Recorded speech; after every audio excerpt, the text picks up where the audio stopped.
여러분 혹시 에어쇼 보신 적 있으세요? 에어쇼? 네, 혹시 뭐 현장에서 못 봤다 할지라도 TV 같은 데서 보셨죠? 에어쇼는 그 전투기 비행사가 자기의 그 비행기의 성능과 또 자기의 비행수를 자랑하기 위해서 이렇게 막 쇼를 하는 겁니다. 그래서 비행기를 타고 막 돌기도 하고 하늘 샥 올라갔다 내려오기도 하고 또 막 그림도 그리고 막 그런, 한 에어쇼에서 한 전투 비행사가 자기의 성능을 자랑하라고 비행기를 막 회전하고 있었어요. 그리고 땅에 이렇게 쫙 붙어서 이렇게 막 회전하면서 가다가 하늘로 다시 샥 올라가려고 기술을 딱 당겼어요. 근데 땅에 처박혀서 죽었어요. 왜냐면 사실 자기가 막 돌면서 이렇게 배면 비행을 하고 있었던 거예요. 그래서 자기가 하늘로 올라간다고 생각했는데 사실은 땅으로 내려가고 있었죠. 여러분, 방향이 틀리면 아무리 속도가 빨라도 절망입니다. 방향이 틀리면 속도가 빠를수록 절망에 가까울 수 있습니다. 여러분, 우리 인생에 이런 말 있죠? 그래서 속도보다 방향이 중요하다. 어떤 방향으로 가는가가 훨씬 더 중요합니다. 우리가 다 빨리 뭘 얻고 성취하고 막 이루려고 노력을 하잖아요. 근데 그 속도보다 내가 어떤 방향으로 가는가가 훨씬 더 중요하다는 겁니다. 그래서 내가 인생에 어떤 목적을 갖고 사는가, 이 목적을 생각하는 일은 매우 중요합니다. 그래서 여러분, 옛날에 목적을 이끄는 삶이란 그런 책도 나와 있지 않죠? 그래서 내 목적이 내 인생을 이끌어 가야 된다는 겁니다. 연초 되면 우리가 그런 생각을 하게 됩니다. 올 한 해 내가 무슨 목적을 위해 살 것인가? 나는 어떤 인생을 살도록 하는 것이 좋을 것인가? 이런 고민들을 하게 됩니다. 이런 고민들을 할 때 우리는 다음 4가지 정도의 질문을 하게 됩니다. 꼭 철학자가 아니더라도 다양한 형태로 이런 질문을 하게 됩니다. 내가 살고 있는 세상은 어떤 세상인가? 두 번째, 그 안에 있는 나는 누구인가? 세 번째, 왜 내 인생이 이렇게 문제가 있는가? 네 번째, 해결책은 무엇일까? 이런 고민들을 우리는 하게 됩니다. 여러분, 이런 고민들을 할 때 우리 그리스도인들이 갖고 있는 전제가 뭐예요? 이 고민의 답이 어디 있다는 거예요? 성경입니다. 여러분, 우리가 이 성경대로 사는 게 우리 그리스도인의 삶인 거 아시죠? 우리 인생의 모든 답이 성경에 있는 거 아시죠? 여러분 인생을 성경 가운데 묻고 살고 있는 거 아시죠? 그런데 왜 이렇게 성경 안 읽으시죠? 여러분이 내 인생을 이 성경대로 살겠습니다라고 여러분 말할 자신이 있을 만큼 이 성경을 알고 계세요? 우리 사실 성경을 잘 모르면서도 내 인생을 여기에 묻습니다. 어리석은 짓입니다. 내 인생을 성경에 묻으려면 내가 충분히 성경을 알고 있으셔야 됩니다.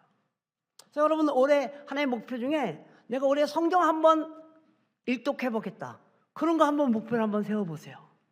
성경을 모르면 우리가 이렇게 많은 기독교 활동을 하는 게 무슨 의미가 있을까요? 그죠? 그래서 우리가 어떤 인생을 살 것인가? 도대체 우리가 살고 있는 세상은 어떤 세상인가? 그 안에 있는 나는 어떤 존재인가? 왜 내 인생에 이렇게 문제가 있는가? 해결책은 무엇일까? 이런 고민들을 우리는 성경을 통해서만 발견해낼 수 있습니다. 제가 오늘 짧은 시간이지만 이 성경 가운데 나타난 이 4가지 질문에 대한 답을 여러분과 같이 하면서 성경은 무엇인가를 같이 나누기를 원합니다. 첫 번째, 우리가 살고 있는 세상은 어떤 세상인가? 우리는 어디에 있는가? 여러분, 이 세상은 어떤 세상인가? 여러분, 이 세상은 어떤 세상이라고 성경은 말하고 있죠? 하나님이 창조하신 세상이라고요. 여러분, 그래서 창세기 1장 1절에 태초에 하나님이 천지를 창조하셨다. 여러분, 혹시 책 써보신 적 있으세요? 책 쓰는 사람들에게선 첫 문장이 제일 중요합니다. 첫 문장 안에 내가 하려고 하는 얘기를 다 집어넣는 겁니다. 태초에 하나님이 천지를 창조하셨다. 이 문장이 성경에서 제일 중요해요. 여러분, 이게 무슨 뜻이에요? 태초에 하나님이 천지를 창조하셨다. 여러분, 단어가 생각의 집이잖아요. 내가 어떤 단어를 쓸 때 어떤 생각을 하잖아요. 그러면 내가 그 단어를 쓸 때 그 단어를 듣는 사람도 내가 그 단어와 관련해서 하는 생각과 똑같은 생각을 해야지만 의사소통이 되는 거예요. 예를 들면 제가 컵을 보여주지 않고 여러분들에게 컵을 갖다 주세요, 이렇게 말한다고 칩시다. 저는 컵 하면 무슨 생각을 하냐면요, 물을 담고 마시는 데 사용되는 도구. 여러분들 그렇게 생각하세요? 예. 저는 그렇게 생각하는데 여러분들은 컵 하면 종이컵이 좋을까, 플라스틱 컵이 좋을까, 뭡니까, 금은 잔이 좋을까, 그렇게 생각하고 있으면 의사소통이 안 되는 겁니다. 그래서 컵하면 물을 먹고 남고 마시는 데 사용되는 도구입니다. 제가 컵을 보여주지 않고 컵을 갖다 주세요. 그럼 여러분들이 이런 형태의 컵을 갖다 줍니다. 자, 그 단어가 연결된 문장, 하나님이 태초에 천지를 창조하셨다라고 하나님이 말씀하셨잖아요. 그럴 때 하나님 무슨 생각을 하고 계실까요? 하나님이 태초에 천지를 창조했다고 말할 때 하나님이 갖고 있는 생각과 저 여러분이 하는 생각이 똑같으면 똑같을수록 우리는 하나님의 의도를 잘 이해하고 있는 겁니다.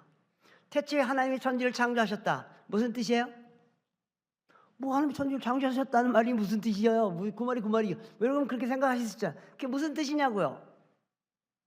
예를 들면 이런 뜻입니다. 태초에 하나님이 천지를 창조하셨다는 말은 이 세상 다 내 거다, 그런 뜻입니다. 여러분, 이 세상이 다 하나님 거인 거 아세요? 저와 여러분의 인생이 누구 거라고요? 네, 그런 뜻입니다. 이 세상 다 내 거라고요. 그래서 하나님 무슨 생각하고 있는 거예요? 제가 쉬운 말로 말하면 까불지 마라, 이런 뜻입니다. 이 핸드폰 이거 내 거거든요. 그럼 누구 마음대로 하는 거예요? 내 마음대로 하는 겁니다. 이 세상 하나님 거거든요. 그럼 누구 마음대로 하셔요? 하나님 마음대로 하시는 겁니다. 여러분의 인생을 하나님이 창조하시다고 여러분 정말 믿으세요? 그럼 여러분 인생은 누구 마음대로 하는 거라고요? 하나님이 결정하는 겁니다. 내 인생은 내가 결정하는 게 아니고 하나님이 결정하는 겁니다. 기분 나쁘세요? 그럼 여러분 하나님 하세요. 우리는 하나님이 아니에요. 우린 창조주가 아니에요. 우린 만들어진 존재예요. 만들어진 존재는 만든 존재에 의해서 사용되어야만 해요. 제가 이 핸드폰 왜 만들었어요? 혹시 제가 만들었다면 전화 걸려고요. 이 핸드폰은 전화 거는 데 사용되어야만 해요. 하나님이 이 세상을 만드셨을 때 하나님이 의도를 갖고 만드셨다고요. 하나님이 원하는 대로요. 매일 창조가 끝날 때마다 창세기에 보면 하나님이 하셨던 말씀이 있어요. 매일마다 창조하셨잖아요. 하시고 하나님 뭐라 그러셨어요?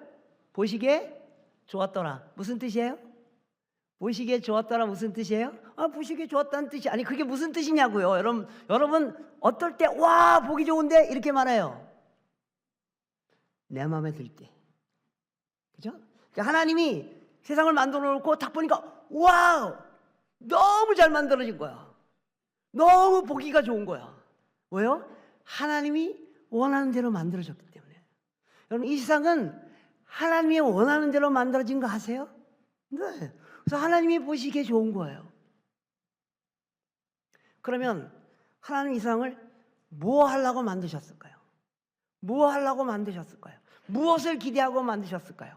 창세기 1장 쭉 읽어보면 창세기 1장 22절쯤 가면 하나님께서 이렇게 말씀하십니다. 그들에게 복을 주어 가라사대 이르시되 생육하고 번성하고 땅에 충만하라. 하나님이 이 세상을 왜 창조하셨는지 아세요? 복을 주시기 위해 창조하셨어요. 여러분 아세요? 하나님 이 세상을 복을 주기 위해 창조했는지 여러분 아세요? 그걸 누리고 계시세요? 뭐 누리나 한번 누리나 이렇게 표정이 하나님이 이 세상을 복을 주셨는지 어떻게 아세요? 그러면 여러분 하나님이 이 세상을 복을 주셨습니다라고 여러분 동의하신다면 하나님이 이 세상을 복을 주셨는지 어떻게 아세요?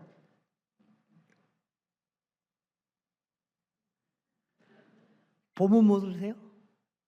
이 세상을 보면 모르세요?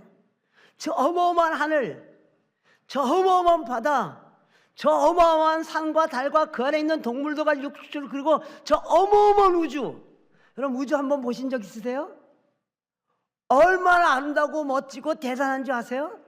여러분 들에 있는 꽃잎 한번 보신 적 있으세요? 그 꽃잎이 왜 그렇게 아름다운지 아세요? 하나님이 만드셨기 때문에요. 하나님이 복 주셨기 때문에요. 여러분 뭐가 영성이에요?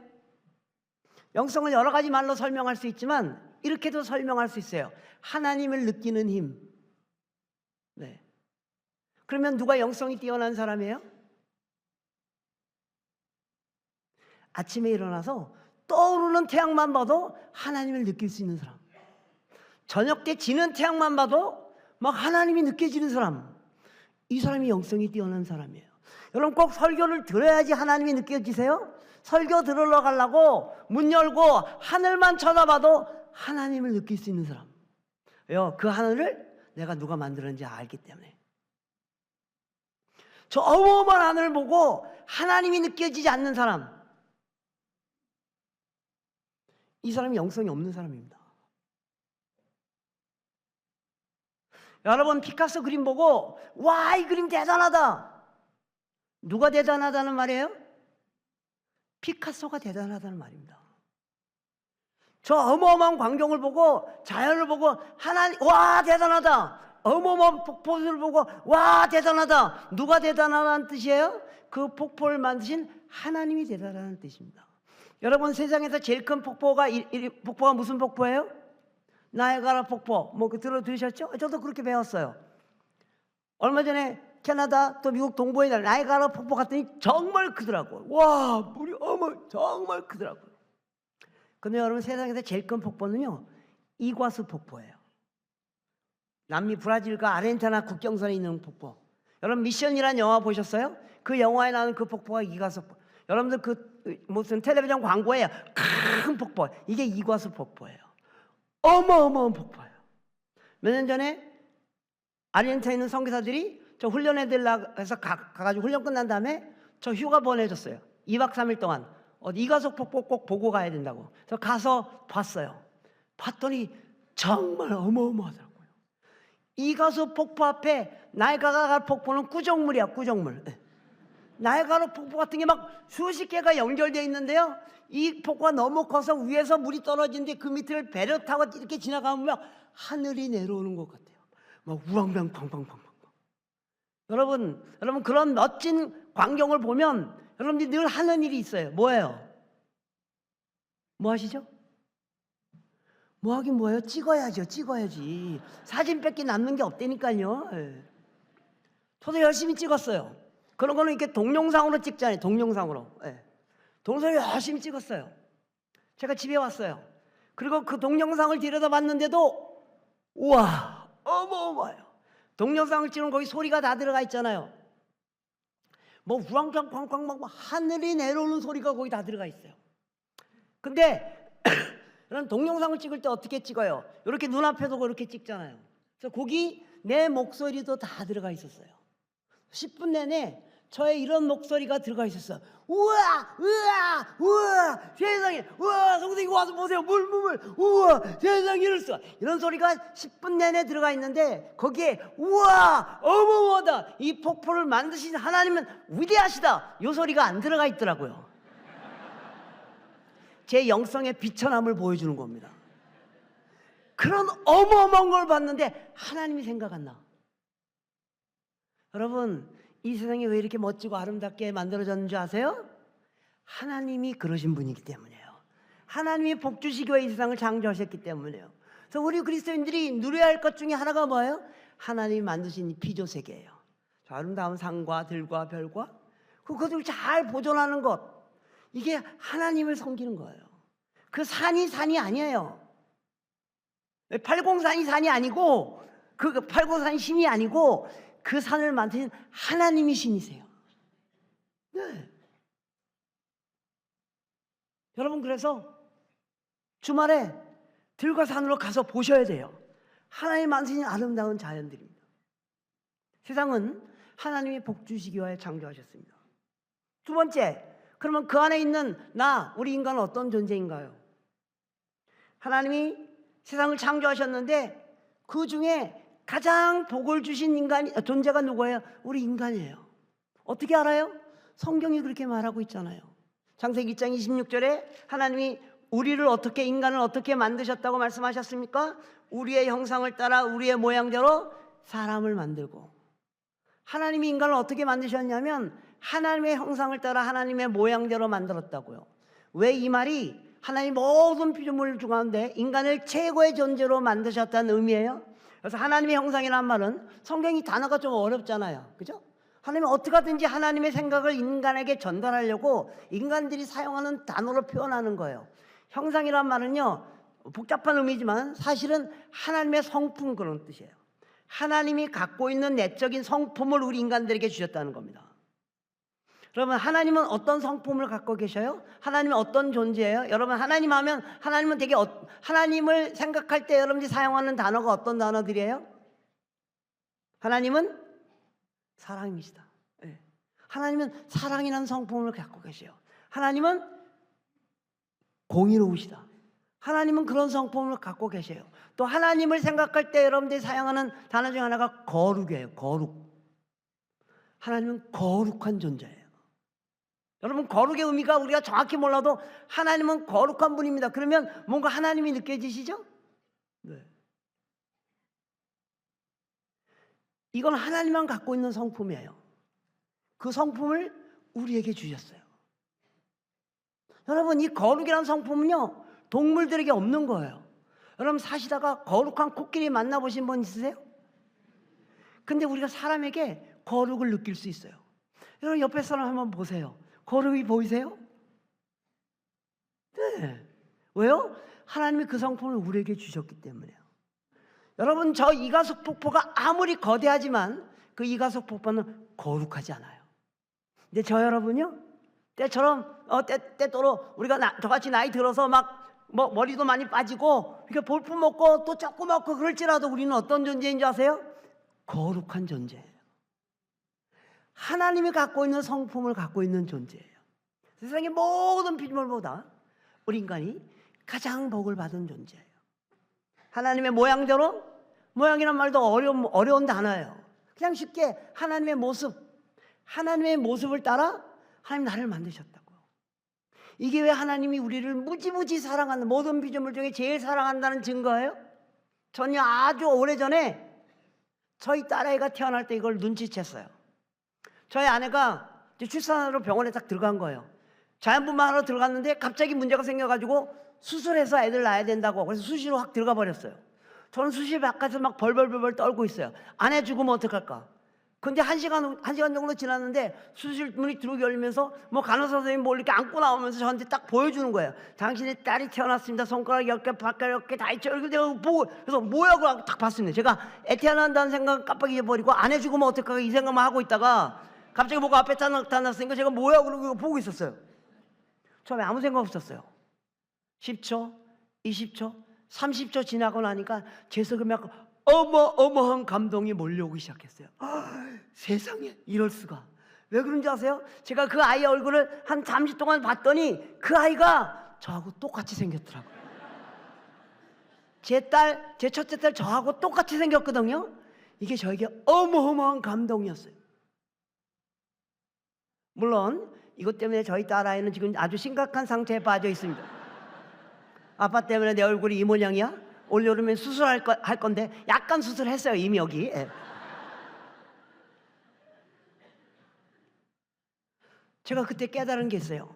하나님이 우리를 정말 사랑하시는구나. 얼마나 사랑하면 모양까지 똑같이 만드시려고 하셨을까. 비유적 표현이에요. 그러나 하나님의 마음을 얘기하는 거예요. 하나님 우리를 얼마나 사랑하시는지 아시죠? 그 외아들 예수 그리스도를 십자가에 못 박혀 죽게 하겠죠. 예수님이 죽었다는 말은 무슨 뜻이에요? 하나님이 죽으셨다는 말이에요.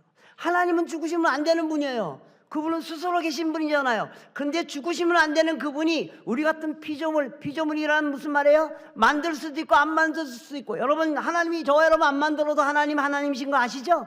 근데 하나님이 저를 만들어 놓고 하나님이 죽으셨다고요. 불가능한 일이에요. 하나님이 그 일을 감행하셨어요. 왜요? 우리를 사랑하기 때문에요. 여러분, 저 여러분 이런 존재예요. 여러분, 하루 일어나서 하루가 짜증스럽고 뭐 화가 나는 때도 있죠. 아침에 일어나서 이 두 생각만 해도 우리 하루가 달라질 수 있어요. 하나님이 나를 사랑하신다고요. 하나님이 나를 창조하셨다고요. 그분이 나를 사랑하시게 자신을 희생하셨다고요. 저 여러분 이런 존재예요. 세 번째, 그런데 왜 내 인생이 이렇게 엉망진창이냐고요. 왜 이렇게 짜증나고 힘든 일이 생기냐고요. 왜 그런지 아시죠? 인간이 죄를 져서 그래요. 창세기 3장에 인간이 죄를 짓고 6장에 가면 그 죄가 더 많아지고, 그리고 인간의 죄가 가장 정점의 사건이 뭐예요? 창세기 11장 사건이야. 무슨 사건이야? 바벨탑 사건 아시죠? 창세기 12장 바벨탑 사건이 왜 인간 타락의 가장 정점의 사건이에요? 탑을 쌓은 건 잘못이 아니에요. 탑을 쌓을 수 있어요. 뭐가 잘못이에요? 창세기 12장 4절에 우리가 탑을 쌓아 하늘에 닿게 하자. 인간이 탑을 쌓아 하늘에 닿겠다는 말이 무슨 뜻이에요? 인간이 하나님이 되겠다는 뜻이에요. 피조물 인간이 창조주 하나님에 대한 가장 큰 반역이 뭐예요? 우리가 하나님이 되겠다고 까부는 거예요. 그래서 하나님이 그들 심판해요. 그래서 언어를 혼잡게 하고 온 집안에 흩어버려요. 12장 8절에 창세기 11장 8절 온 집안에 흩었더라. 흩었다는 말은 무슨 말이에요? 무엇으로부터 멀어졌다는 말이죠. 무엇으로부터 멀어졌다는 말이에요? 하나님으로부터 멀어졌다는 겁니다. 여러분, 인간에게서 성경은 뭐를 죄라고 말해요? 하나님으로부터 멀리 있는 상태가 죄예요. 성경은 뭐를 최고의 행복이라고 말해요? 하나님과 가까이 있는 것이 행복이에요. 그래서 죄를 졌어요. 여러분, 죄의 결과는 뭐예요? 사망이잖아요. 그래서 여러분, 창세기 12장 마지막 절이 32절이에요. 11장 32절이 이렇게 끝나요. 데라는 나이가 205세가 되어 하란에서 죽었더라. 여러분, 성경은 한 권의 책이에요. 1장부터 11장이 인류의 일반적인 역사예요. 그리고 그것이 우리의 운명을 보여주는 거예요. 하나님이 아름답게 천지를 창조하는데 인간이 타락했고, 그래서 그들이 죽음을 향하여 가고 있더라. 창세기 12장 상태로 그대로 놔두면 인간은 절망해요. 하나님께서 그러면 해결책은 무엇입니까? 네 번째 해결책이 뭐예요? 우리 인간이 아무것도 할 수 없다는 것입니다. 피조물은 피조물을 구원할 수 없어요. 피조물은 반드시 만든 존재에 의해서만 구원받을 수 있어요. 그래서 하나님께서 다시 인간을 구원하시기 위하여 등장하신 장면이 바로 창세기 12장 1절부터 3절입니다. 여러분 잘 아시는 말씀이잖아요. 창세기 12장 1절부터 3절 하나님께서 아브라함에게 이렇게 말씀하셨어요.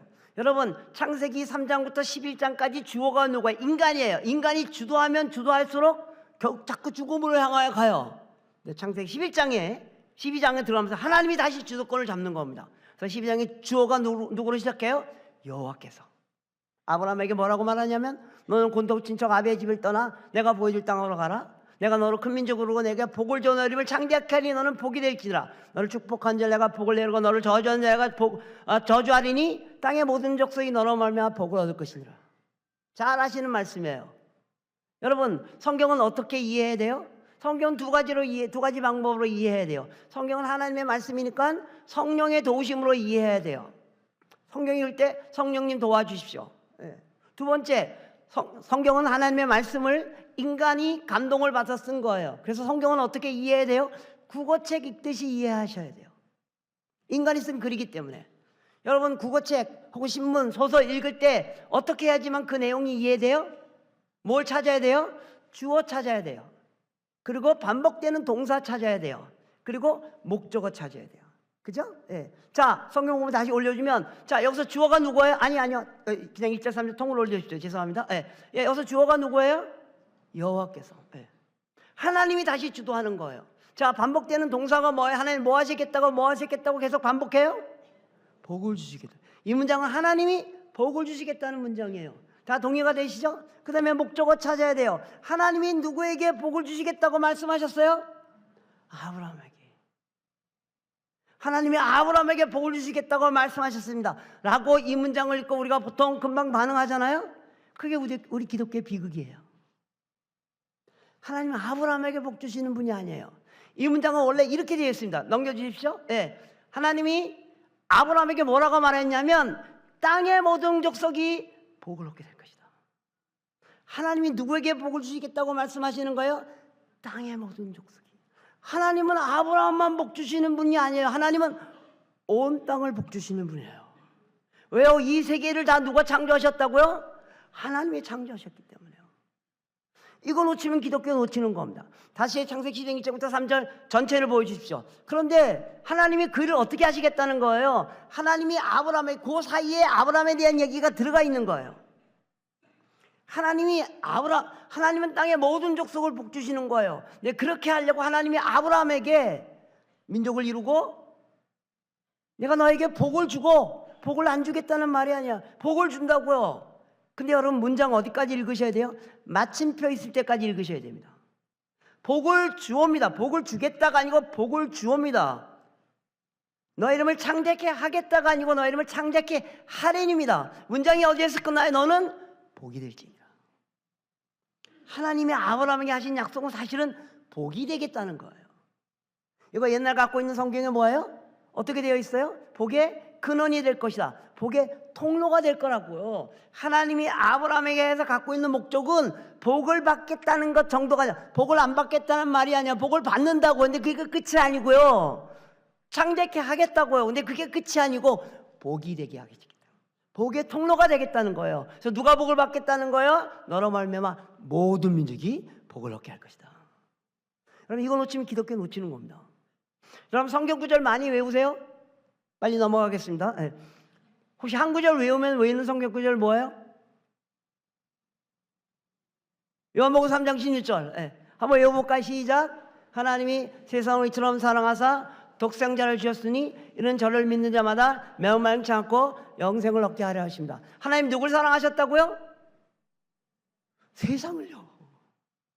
제가 아무 얘기 안 하고 요한복음 3장 16절 읽어봅시다. 그리고 하나님 누굴 사랑하셨다 그러면 저요 그래요. 하나님 저 여러분을 사랑하신 게 아니라 온 세상을 사랑하신 거예요. 그리고 우리가 그 안에 있는 거예요. 그리고 그 안에 먼저 사랑받은 사람의 역할이 뭐예요?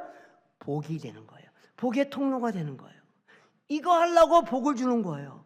복을 주는데 그게 목적이 아니고 이거 하라고, 복의 통로가 되라고 복을 주는 거예요. 이거 놓치면 기독교 놓치는 거예요. 왜 이 문장을 읽고 하나님이 우리에게 복을 주셨습니다 그렇게 말하는지 아세요? 우리 심리가 뭐예요? 우리가 아브라함 같은 위치에 있다는 거야. 우리 하나님의 백성, 하나님이 아브라함에 복을 주신 거죠. 우리에게 보시오, 우리에게 보시오. 아니요, 예, 복을 주세요. 그게 끝이 아니고 복의 통로가 되는 게 끝이에요. 여러분, 제가 오늘 아침에 여기 일찍 왔는데, 제가 오늘 여기에 왜 왔죠? 설교하러 왔잖아요. 아침에 일찍 왔는데요, 방에 딱 들어가니까 아주 맛있는 샐러드가 이렇게 딱 있었어요. 제가 너무 맛있게 먹었어요. 큰 축복을 받았어요. 그래서 제가 그냥 집으로 가요. 그게 내 목적이 아니라고요. 설교하는 게 목표라고요. 하나님이 여러분의 인생을 왜 구원하셨다고요? 여러분 인생 구원한 거, 여러분에게 있어서는 여러분의 인생이 구원받는 거 최고의 목적이죠. 하나님은요, 여러분을 향해 다른 목적을 갖고 계신다고. 그래, 내가 니네 구원할 거다. 근데 그 정도가 아니고 니네가 복의 통로가 돼서 모든 민족이 구원받는 일이 일어나게 할 것이다. 그거 하려고 하나님이 우리에게 복을 주셨다는 것입니다. 이걸 놓치면 기독교 놓치는 겁니다. 그리고 그거 하려고 하나님 백성 만드셨다고요. 여러분 인생의 최고의 목표가 뭐예요? 여러분 인생의 최고의 목표가 뭐예요? 구원받고 영원한 하나님 백성 되는 거죠? 네. 여러분 그 목표 이루셨어요? 제가 너무 어려운 질문 했나요? 여러분 구원 받으셨어요? 영원한 하나님 백성에서 천국의 삶을 누리게 될 거죠? 저 여러분의 인생의 목표는 이미 이루어진 거예요. 물론 중간적 목표 있죠. 아직도 돈도 더 벌어야 되고 시집도 가야 되고 장가도 가야 되고 노후 자금도 만들어, 그런 중간 목표 있어요. 우리 인생의 최종적인 목표는 구원받고 영원한 생명을 누리는 거예요. 여러분 이 영원한 생명을 이미 누리고 계십니까? 예, 예수 믿기만 하면 영생을 누려요. 저 여러분의 인생의 목표가 이미 이루어진 거예요.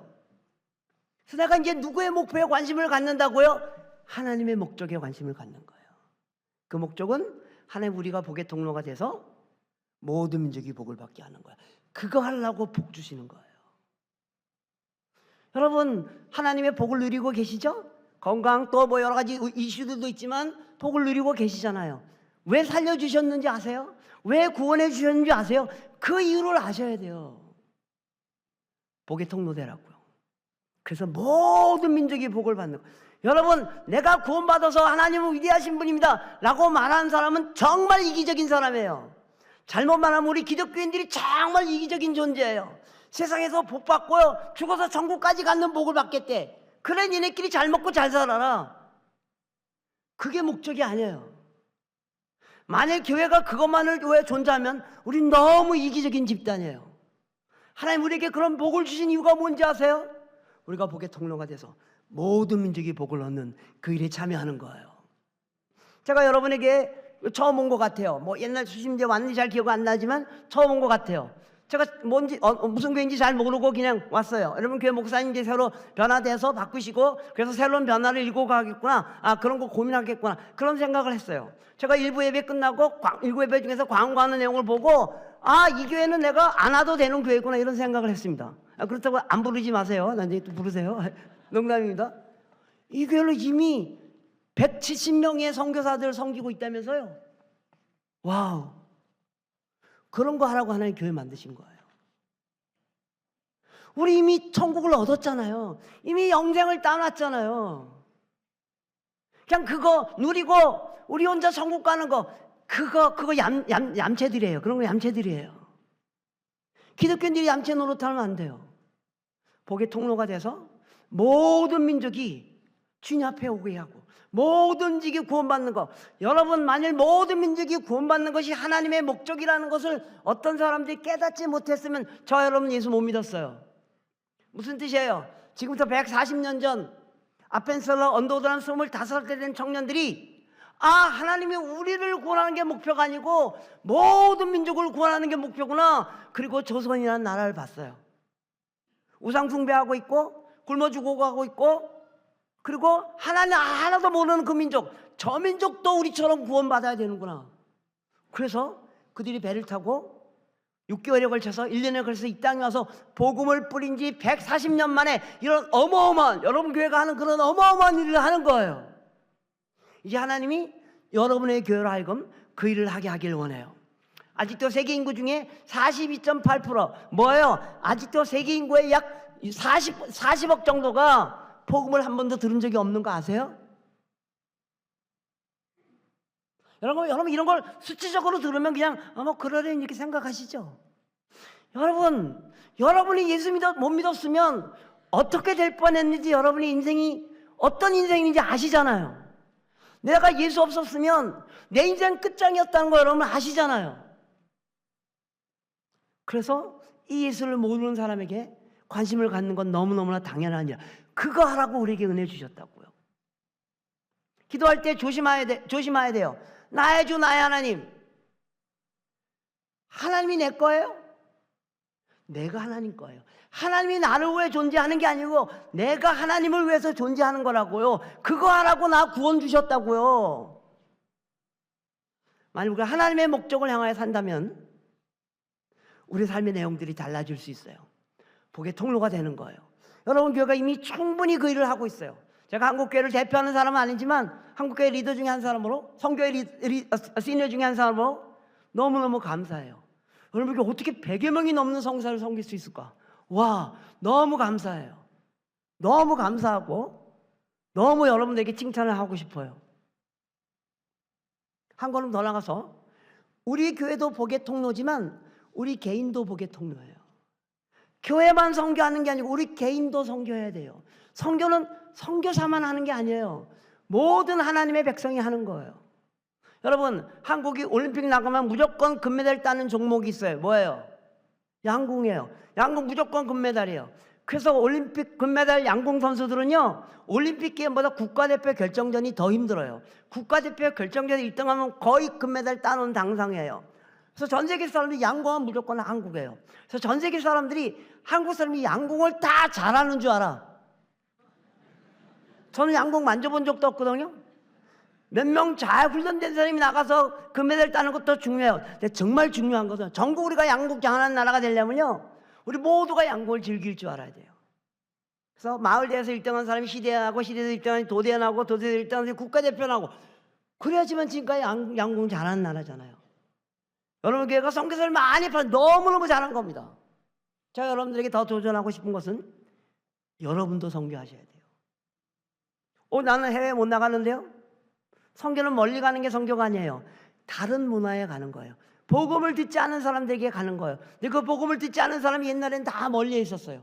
선교사 다 가야 돼요. 지금도 가야 돼요. 여러분 더 많은 선교사를 보내야 돼요. 동시에 그 복음을 한 번도 들어보지 못한 사람 지금 어디에 살고 있다고요? 우리 옆집에 와 있는 거 아세요? 이 대구 칠곡 지역에 얼마나 많은 외국인 다문화 가정들, 외국인 근로자들, 대구 지역에 웬만한 대학 외국인 유학생들 없으면 대학 다 문 닫는 거 아시죠? 근데 그들이 다 어디에서 왔어요? 뭐 영국, 미국, 캐나다? 아니요. 복음을 한 번도 들어보지 못한 아프가니스탄, 카자흐스탄, 베트남, 태국, 뭐 인도네시아, 복음이 자기 나라에 복음이 없는 나라에 온 사람이 우리 옆집에 있는 거 아세요? 우리 마을에 와 있는 거 아세요? 그들에게도 다가가는 거예요. 그게 복의 통로가 되는 거예요.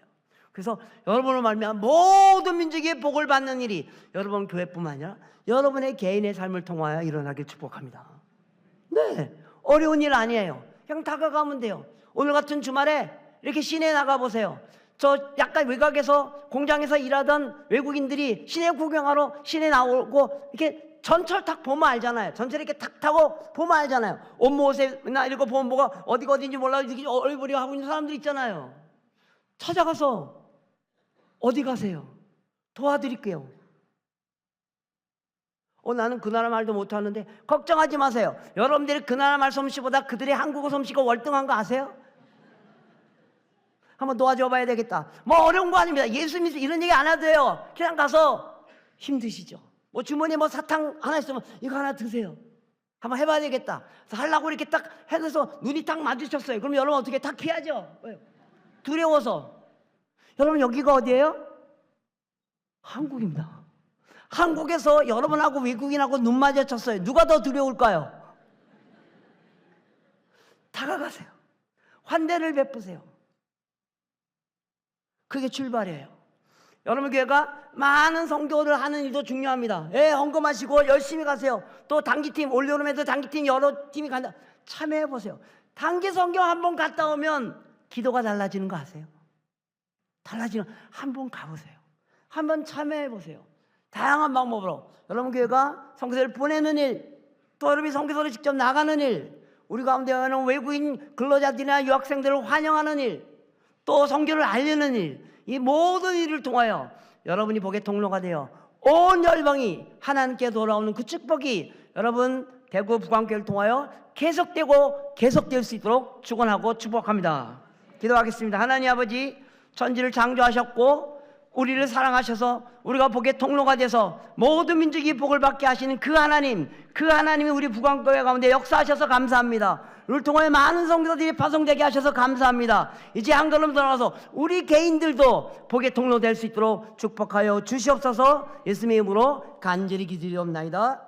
우리 나누어드린 선교 작정서를 한번 다 열어주셨으면 좋겠고요. 우리 선교사님 이렇게 하셨어요. 선교헌금 많이 하시고 이렇게 얘기해 주셨는데 우리의 작은 마음일지 모르겠지만 하나님이 관심 있어 하는 영혼들, 우리를 위해서 수많은 선교사님의 피가 대한민국 땅에 먼저 흘려졌듯이 우리 2025년 한 해를 또 하나님께 내어드리고 시간과 마음과 물질을 다해 하나님 나라 확장에 또 우리 수많은 선교사님들에게 또 흘러갈 수 있도록 우리에게만 있는 게 아니라 흘러 들어갈 수 있는 놀라운 복이 저와 여러분의 인생 될 수 있도록 나누어드린 작정서 잠시 작성하는 한 1분 정도 드리도록 하겠습니다. 작정해 주시고 함께 기도하는 시간 가졌으면 좋겠습니다.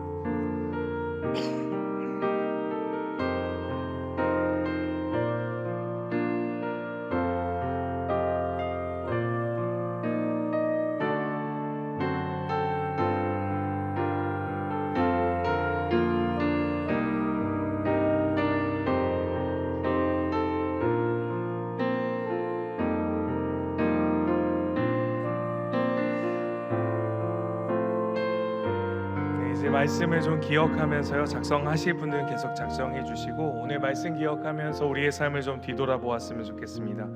하나님, 우리의 삶에 있어서 우리 자신만 생각했었던 삶, 나의 삶의 문제에 함몰되어서 내게 해결해야 될 문제만 생각했었던 우리의 삶이라면 하나님이 우리를 복되게 하신 이유는 그 복이 흘러갈 수 있도록 영원한 생명 되신 하나님을 알 수 있는 그 복을 우리로 흘려보낼 수 있도록 우리에게 사명을 허락해 주셨습니다. 우리에게 가까운 사람들, 가까운 타문화권에 있는 영혼들을 우리의 주변으로 불러 모아 주셨습니다. 우리에게 선교하라고, 우리에게 먼저 선교를 통해서 복음 듣게 해주셨는데 우리 대한민국 땅이 우리에게 주변에 있는 많은 가까운 타문화권, 가까운 세계 선교를 잘 감당할 수 있는 우리 되게 해달라고 좀 기도했으면 좋겠습니다. 먼저 우리 말씀을 뒤돌아보며 말씀이 우리의 삶을 조명하고 비추어서 내 자신만 생각했던 삶에서 돌이키며 하나님이 관심 있어 하는 영혼들, 하나님이 사랑하는 그 복의 대상 되길 원하는 많은 영혼들을 위해서 하나님 우리의 삶과 신앙과 인생을 내어드리겠습니다. 결단하며 이 시간 먼저 함께 기도하며 나갑니다. 기도하겠습니다. 사랑의 하나님, 참 현실의 눈앞에 내게 앞에 놓여져 있는 가정의 문제, 내 인생의 문제 때문에 하나님 우리가 함몰되어서 하나님이 우리를 얼마나 사랑하셨는지를 잃어버렸습니다. 하나님, 우리를 위해서 수많은 선교사님들의 하나님 피를 통하여 하나님 복의 그들의 것만으로 멈춰져 있지 않고 우리 대한민국 땅에 복을 흘려주신 많은 선교사님들이 있기에 우리가 이 자리에 있음을 다시 한번 고백하며 나옵니다. 너무 나만 생각했고 내 삶의 인생의 문제에 갇혀서 하나님 아버지의 마음을 헤아리지 못했던 우리의 마음, 하나님 다시 한번 이 선교 부흥회를 통하여 하나님이 관심 있어 하는 영혼들, 하나님이 하시고자 하는 교회를 통한 일들, 하나님이 내 인생을 통하여 하나님이 하나님 되시고자 일하시고자 하는 그 많은 일들, 하나님 우리의 삶을 통해 우리 교회를 통해 하나님이 그 일을, 하나님의 그 능력을, 하나님의 그 복음의 증거를 하나님 나타내고 하나님 주님 앞으로 달려나갈 수 있는 올 한 해 허락하여 주시옵소서. 마지막으로 기도했으면 좋겠습니다. 우리 부강교회는 현재 50개국 또 44가정 177분의 선교사님을 기도와 물질로 돕고 있습니다. 2024년 작년 한 해에 10개 팀이 7개 나라로 그 땅을 밟고 18분의 선교사님들을 섬겼습니다. 교회 안에서는 단계 선교와 선교학교를 통하여 선교사님들의 사역들을 직간접적으로 돕고 있습니다. 저와 우리 성도님들의 많은 기도와 우리의 열정과 보내는 선교사, 가는 선교사 등으로 또 우리의 주변에 있는 많은 타문화권에 있는 영혼들을 섬기며 하나님 아버지의 마음, 아버지가 그 영혼들을 얼마나 사랑하시는지, 그 잃어버린 영혼들을 향해 얼마나 뜨거운 마음을 갖고 있는지 하나님 우리 교회를 통하여, 나를 통하여, 우리의 시간과 열정과 물질을 통하여 하는 그 일을 이루어 주시옵소서. 속히 믿지 않는 자들이, 속히 하나님 복음화되지 않은 그 민족들이 주님 앞으로 돌아올 수 있는 한 해 우리를 통하여 그 일 이루시옵소서. 마지막으로 주여 한번 간절하게 주님 기도하고 주님 앞으로 나아갑니다. 주여, 사랑의 하나님, 이 시간 하나님, 열방의 하나님, 우리를 사랑하시듯 그 누구도 하나님 제외 없이 사랑하신 하나님의 그 사랑, 하나님 똑같은 죄인이었던 우리에게 그리스도의 복음을 들려주셔서 우리가 이 자리에 있습니다. 하나님의 아빠 아버지라고 부를 수 있게 되었습니다. 하나님 우리를 통해 또 그 일을 이루시옵소서. 우리 교회를 통해 하나님 그 일을 또 이루시옵소서. 하나님 가까운 타문화권에 있는 많은 영혼들 그리스도를 알게 하시고 그들을 통해 듣게 하시고 그들에게 복이 되게 하셔서 또 다른 복이 흘러갈 수 있는 하나님 그 통로로 우리를 사용하여 주시옵소서. 가까운 선교, 먼 선교, 가야 하는 선교, 보내는 선교, 기도로 동역해야 하고 물질로 마음과 뜻과 힘을 다해야 하는 많은 선교들, 하나님의 아직도 복음 듣지 못한 미선도 종족들 우리를 통하여 그 복음을 성취를 듣게 하시고 주의 재림을 마라나타 하나님 가까이 오게 하는 하나님 그 은혜가 우리 가운데 있게 하여 주시옵소서. 복음을 듣고 증거하고 오직 우리의 주 예수 그리스도 그분을 믿고 살아가는 놀라운 은혜가 2025년 한 해 우리를 통해 그 일이 이루어질 수 있도록 하나님 우리를 사용하여 주시옵소서. 사랑의 하나님, 우리를 구원하시기 위해 또 다른 순교자, 또 다른 선교사님들의 피를 흘렸듯 2025년 한 해도 우리의 삶이 그렇게 사용되기를 소망합니다. 우리의 삶을 통해 우리의 시간과 열정과 마음과 물질들을 통하여 아직도 복음 듣지 못한 영혼들, 수많은 타문화권에 있는 영혼들 우리가 가슴에 품고 아버지의 심장을 가지고 이 일들을 하나님이 행하실 수 있도록 우리 교회를 내어드리고 하나님이 행하실 수 있도록 우리의 시간과 인생과 물질과 우리의 힘을 주님께 내어드릴 수 있도록 우리를 사용하여 주시옵소서. 이제는 우리 주 예수 그리스도의 은혜와 하나님 아버지의 크신 사랑과 성의 위로교통 선교의 역사하시는 그 영으로 우리 대구 북안교회를 통하여 기름 부어 주실 것을 원하는 우리 모든 북안교회 성도들 머리 위에 이제부터 영원토록 함께 있을지어다. 아멘.